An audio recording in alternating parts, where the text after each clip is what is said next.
when you look at a bone and compare it on an X-ray, bone, X-rays. Bone is seen on X-rays. The cartilage is not.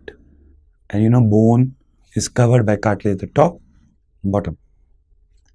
If I look at a pediatric bone here and compare one-on-one on the X-rays, this is metaphysis.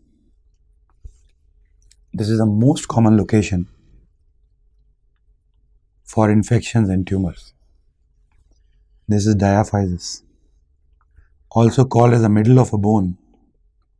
And I want you to remember one disease here, Ewing sarcoma. Towards the end of a bone is the epiphysis. And it's covered by cartilage on the bone, but this is not shown on the X-rays because X-rays are not showing the cartilage because it's radiolucent.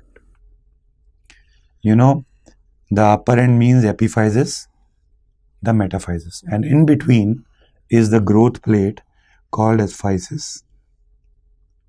Good thing about physis, it's also made of cartilage, so not seen on X-rays.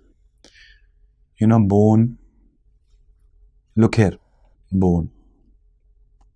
That's how you write bone. It has a word 1.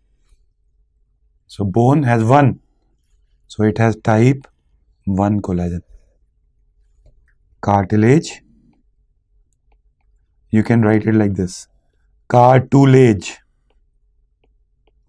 It has 2. So it has type 2 collagen. So metaphysis, most common area for infections and tumors. Diaphysis, mid of a bone, Ewing sarcoma. Cartilage is not seen on X-rays. That's how you compare bone on X-rays.